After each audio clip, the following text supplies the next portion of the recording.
Good morning guys. দেখো আমি চলে এসেছি একটা রান্না নিয়ে। আজকে পটল রান্না করব, মশলা পটল করব।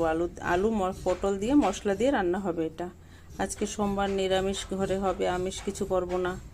তা আমি নিরামিষ করার দিন অনেক কিছু করতে হয়, তো মশলাদার না হলে আবার কেউ ভাত পেটে যাবে না। তো পটলগুলো আমি প্রথমে ছুলে নিয়েছি, ছুলে লম্বা লম্বা করে কেটে নিয়েছি। দেখো সরু সরু করে কেটে নিয়েছি, সবসময় গোল গোল করে কেটে রান্না করি। আজকে একটু লম্বা লম্বা করে কেটে নিয়েছি। পটলগুলো কাটা হয়ে গেছে। কড়াইতে তেল দিয়ে জিরে ফোড়নে দিয়ে আমি আলুগুলো ভেজে নিচ্ছি। আলুগুলো এখন আমি লাল লাল করে ভেজে নেব। যে আলুগুলো প্রায় আমার ভাজা হয়ে গেছে, এখন আলুগুলো নামিয়ে রেখে দিয়ে এখন পটলগুলো ভাজা করব।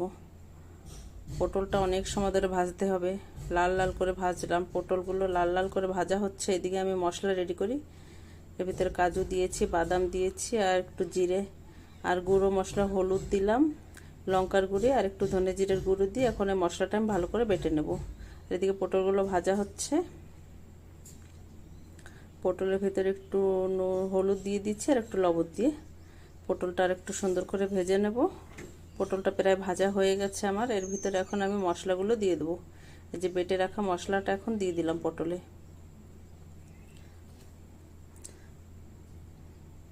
এখন আমি এটা আর একটু সুন্দর করে ভেজে নেব। মশলাটা পুরো ভাজা করব, তেল ছাড়া পর্যন্ত।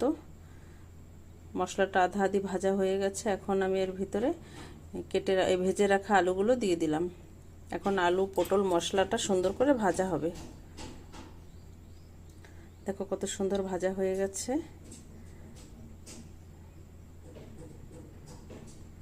এখন আমি ভাজা পটল ভিতরে দিয়ে দেবো। এখন আমি জল, ভাজা হয়ে গেছে সুন্দর, এখন জল দিয়ে দিলাম।